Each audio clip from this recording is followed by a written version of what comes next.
Hello बेटा, class 11 physics unit number 4 work energy and power. हाँ जी बेटा, गल कर रहे सी आपां अपने पिछले लेक्चर दे विच वर्क बारे। ठीक है, आपां work done by a constant force discuss किया अपने लास्ट लेक्चर दे विच। अज बेटा आपां उहनूं कंटिन्यू रखते हुए वर्क उदों पता करांगे जदों अपनी फोर्स है जिहड़ी वो कांस्टेंट ना होके वेरीएबल होए। ठीक है, तो अपना नेक्स्ट टॉपिक है बेटा वो है work done by a variable force. ठीक है, हाँ जी बेटा, इहदे वास्ते आपां की कंसीडर कर लैने आ बेटा, आपां कंसीडर कर लैने आ कि एक बॉडी है जिहदे ते आपां फोर्स लगा रहे हैं। फोर्स लगाउण दे नाल देखो ਆਪਾਂ ਕਿਸੇ बॉडी ਦੇ ਉੱਪਰ फोर्स अप्लाई कर रहे हैं। फोर्स ਨੂੰ ਆਪਾਂ y एक्सिस ਚ ਲੈਣੇ ਆ। फोर्स लगाउਣ ਨਾਲ ਉਹ बॉडी ਦੀ डिस्प्लेसमेंट इस तरह हो रही है। हाँ जी बेटा, ये अपने कोल ग्राफ ਆਪਾਂ ਮੰਨ ਲੈਣੇ ਆ बॉडी ਦੀ इनिशियल पोजीशन सी ना ਜਦੋਂ ਆਪਾਂ फोर्स लानी शुरू ਕੀਤੀ, ਉਹ ਸੀ बेटा xi ਤੇ बॉडी ਦੀ फाइनल पोजीशन सी ਜਿਹੜੀ ਉਹ XF होगी। मतलब डिस्प्लेसमेंट है जिहड़ी वो इस डायरेक्शन दे विच है, डिस्प्लेसमेंट। ठीक है, फोर्स है जिहड़ी वो आपां इस डायरेक्शन च लै रहे हैं। ठीक है, let a body whose initial position is xi is acted upon by a variable force whose magnitude is changing continuously। ठीक है, and consequently the body acquires its final position xf। ਤਾਂ बेटा उस केस दे विच जदों आपां फोर्स जिहड़ी है लैने आ, आपां एवरेज वैल्यू लैने आ फोर्स दी। ठीक है, आपां मान लैने आ बेटा late f be the average value of variable force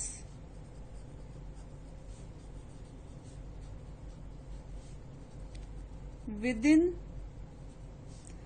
a small interval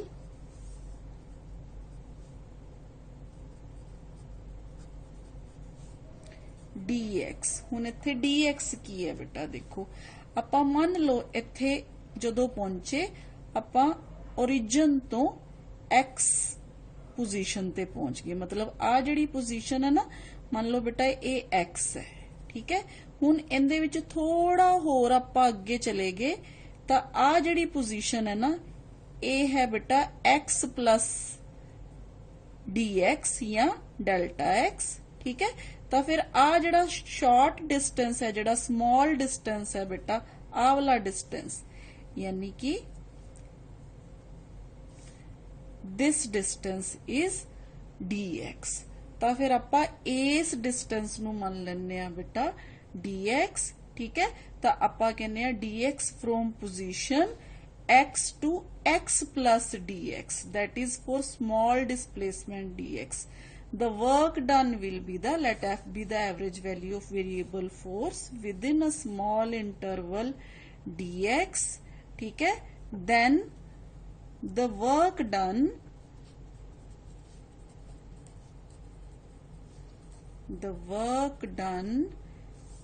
will be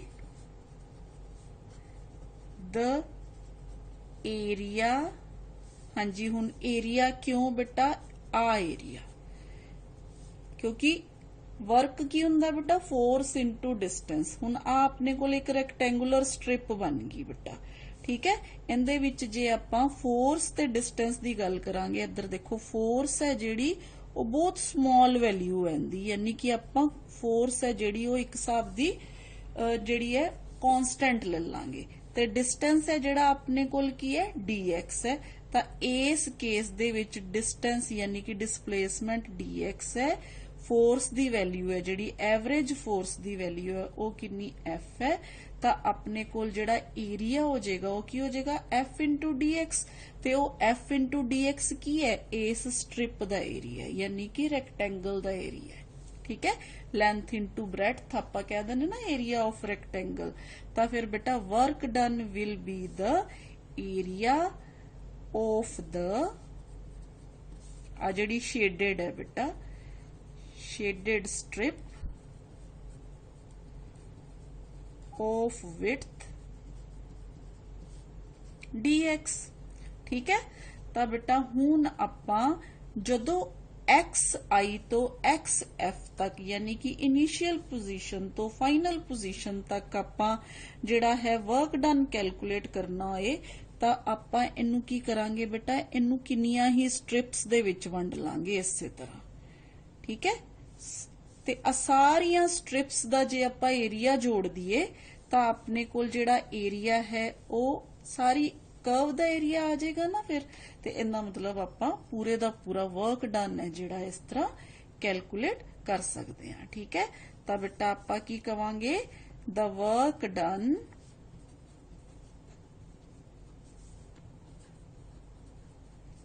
on the body in displacing it from xi to xf will be equal to the sum of areas of all the strips, all the strips, ठीक है। all such strips या all the strips, तो फिर ਆਪਾਂ dw जे small work done अपने कोल किदे बराबर है, f dx दे बराबर है, तो जिहड़ा अपने कोल पूरा वर्क डन है वो किदे बराबर आ जाएगा, f dx ਨੂੰ ਆਪਾਂ xi ਤੋਂ xf तक इंटैग्रल कर ਦਾਂਗੇ, ठीक है। इनिशियल पोजीशन तो फाइनल पोजीशन तक ਆਪਾਂ की कर ਦਾਂਗੇ, ਇਹਨੂੰ इंटैग्रल कर ਦਾਂਗੇ, ਤਾਂ अपने कोल ए है ਜਿਹੜਾ ਇਹ ਕਿਦੇ बराबर है बेटा, ए है अपने कोल area of strip, F D X अपने कोल की है बेटा, एरिया ऑफ स्ट्रिप किदा, इस स्ट्रिप दा एरिया, ठीक है। एरिया अपने कोल किदे बराबर है, एफ इंटू डी एक्स, ठीक है। तो एफ इंटू डी एक्स फिर अपने कोल की है, area of strip of width D x, ठीक है। ਤੇ ਇਹਨੂੰ ਆਪਾਂ xi ਤੋਂ xf ਤੱਕ ਇੰਟੈਗਰਲ ਕਰ ਦੇਣਾ, ਠੀਕ ਹੈ। ਤੇ ਜੇ ਆਪਾਂ ਹੁਣ ਇਸ ਇੰਟੈਗਰਲ ਨੂੰ ਖੋਲ ਦਈਏ ਯਾਨੀ ਕਿ ਸਾਰੀਆਂ ਸਟ੍ਰਿਪਸ ਦਾ ਏਰੀਆ ਲੈ ਲਈਏ ਤਾਂ ਫਿਰ ਇਹ ਕੀ ਆ ਜਾਏਗਾ, ਆ ਪੂਰੀ ਕਰਵ ਦਾ ਏਰੀਆ ਆ ਜਾਏਗਾ, ਠੀਕ ਹੈ। ਤਾਂ this is equal to work done is equal to area under curve between xi and xf, ठीक है। यानी कि अपने कोल आ सारा एरिया आ गया बेटा, देखो दिस इज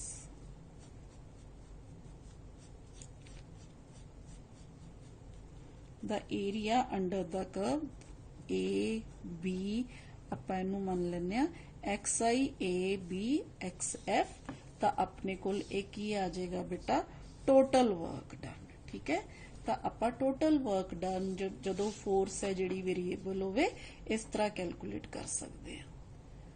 हाँ जी बेटा, ਤੇ ਆਪਾਂ इस कर्व ਨੂੰ इस तरह भी दिखा सकते हैं अलग तो, ठीक है।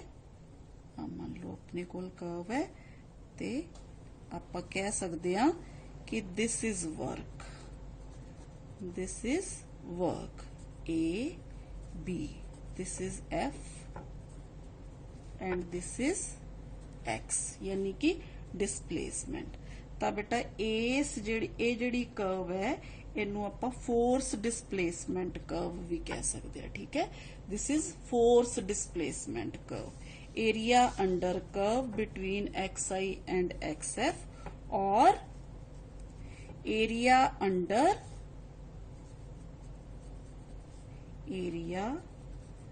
Under the force displacement curve.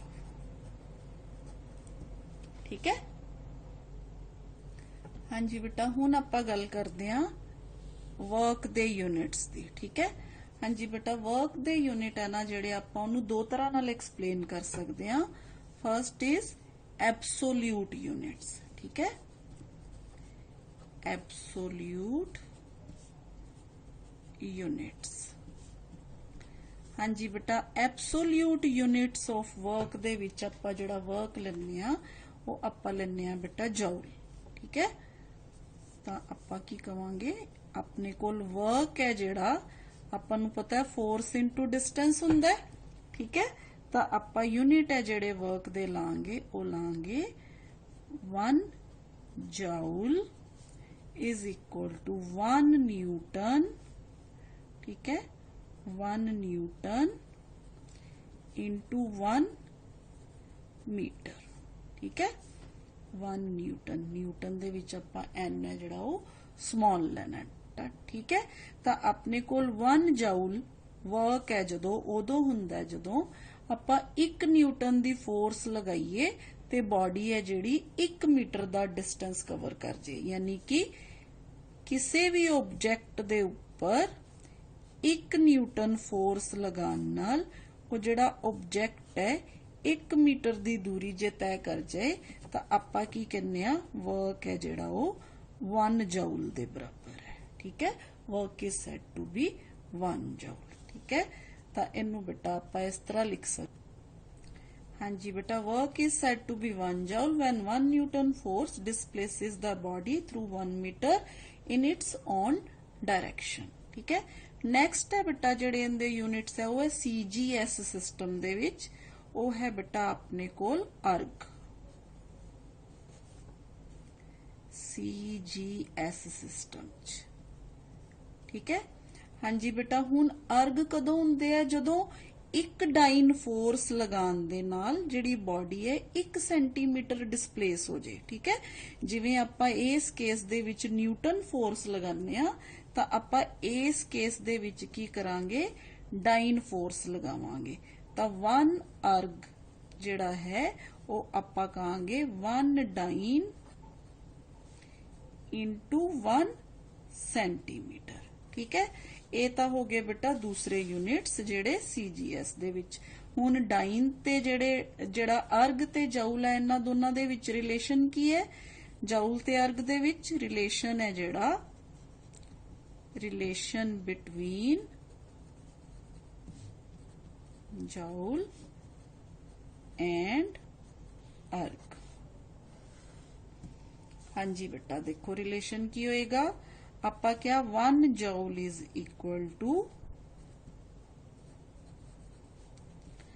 1 newton into 1 metre. ठीक है, हुण आपां नूं पता है 1 न्यूटन है जिहड़ा वो किहदे बराबर हुंदा है, 10⁵ डाइन दे बराबर हुंदा है। ठीक है, इंटू 1 मीटर है जिहड़ा वो 100 सेंटीमीटर दे बराबर हुंदा है। तो फिर अपने कोल 1 जूल किहदे बराबर आ गया, 1 जूल इज इक्वल टू 10⁷ अर्ग दे बराबर आ गया। हाँ जी बेटा, क्लियर हो गया। हाँ जी बेटा, नैक्सट जिहड़े यूनिट्स है वो है ग्रेविटेशनल यूनिट्स वर्क दे।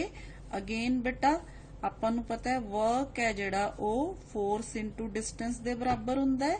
तां इस केस दे विच आपां कहने 1 kilogram metre of work is done when a force of 1 kilogram weight displaces the body through 1 metre in its own direction. ठीक है, तो आपां कहांगे 1 kilogram metre is equal to 1 kilogram weight into 1 metre. ठीक है, ਤਾਂ ਹੁਣ ਆਪਾਂ ਨੂੰ ਪਤਾ ਹੈ ਬੇਟਾ 1 ਕਿਲੋਗ੍ਰਾਮ weight ਹੈ ਜਿਹੜਾ ਉਹ ਕਿਹਦੇ ਬਰਾਬਰ ਹੁੰਦਾ ਹੈ, ਫੋਰਸ ਵਾਲੇ ਚੈਪਟਰ ਚ ਆਪਾਂ ਪੜਿਆ ਨਾ 9.8 ਨਿਊਟਨ ਦੇ ਬਰਾਬਰ ਹੁੰਦਾ ਹੈ ਇਨਟੂ 1 ਮੀਟਰ।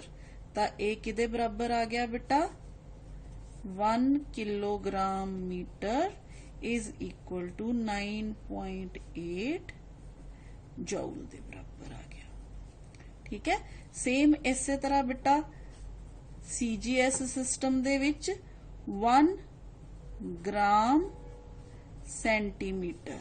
ਠੀਕ ਹੈ, ਇਸ ਕੇਸ ਚ ਜਿਹੜਾ ਵਰਕ ਹੈ ਉਹਦੇ ਯੂਨਿਟ ਹੈ ਜਿਹੜੇ 1 ਗ੍ਰਾਮ ਸੈਂਟੀਮੀਟਰ।